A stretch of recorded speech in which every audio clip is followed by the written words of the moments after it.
Hi, I'm Mike, and welcome to Mike Franzo Ministries. I hope you like and subscribe.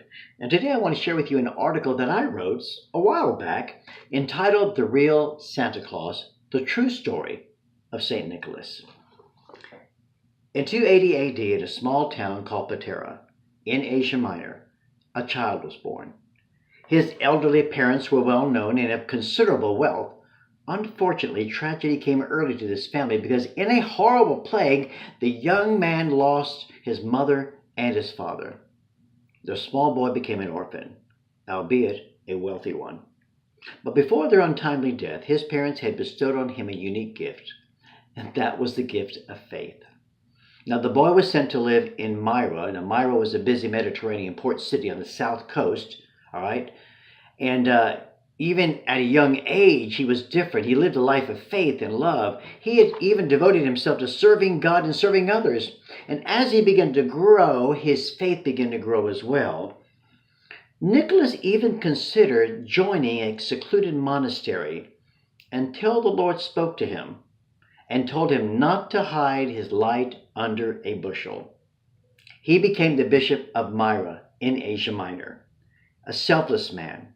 The bishop gave much of his wealth to the poor, and he gave anonymously because he always wanted God to get the glory. And yet, stories began to spread about his kindness and generosity.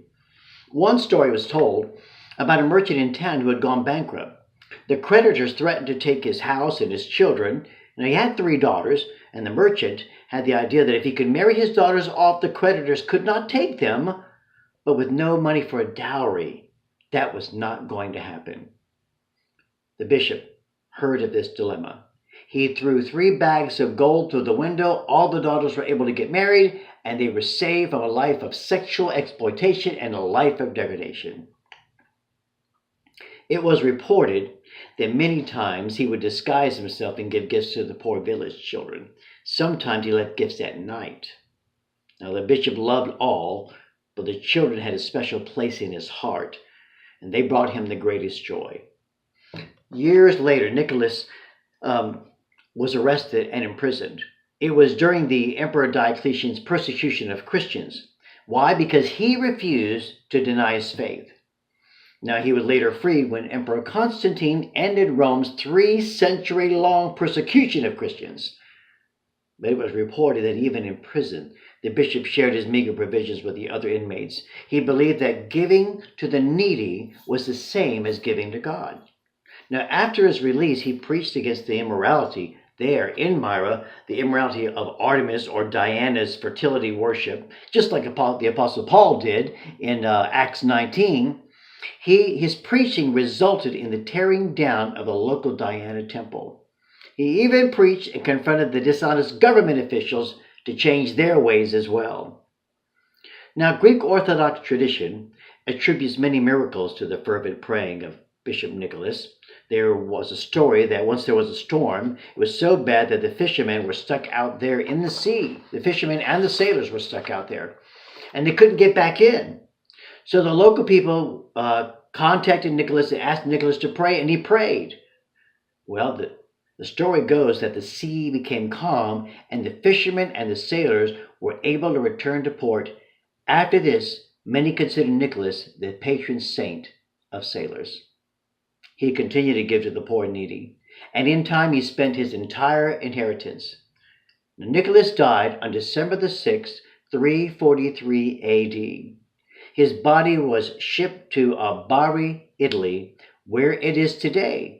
Now, the story of how his remains got there to that particular town, well, that's a story for another day. The story of Nicholas has spread around the world. There are more churches named St. Nicholas than any other person in history. But people have done some strange things to him. The Episcopal priest and Hebrew scholar and poet Clement Moore wrote a poem for his 6 children entitled A Visit from St. Nicholas. Now, we know it as 'Twas the Night Before Christmas. And Reverend Moore gave him a red nose and gave him 8 tiny reindeers and made him chubby and plump, a right jolly old elf. Thomas Nast, the famous illustrator, who invented the Republican elephant and the Democrat mule, He made him big and fat. He gave Nicholas a red suit trimmed with fur.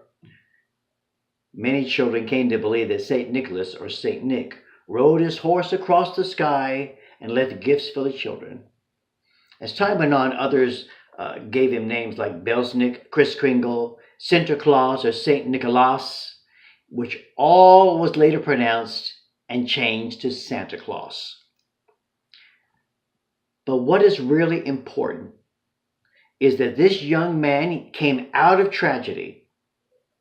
And even coming out of tragedy, he possessed a deep faith that translated into a gentle, selfless love for other people.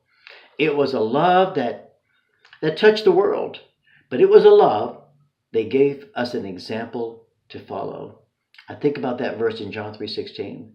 For God so loved the world that he gave his only begotten Son, that whosoever believes in him should not perish, but have everlasting life. Merry Christmas, and God bless.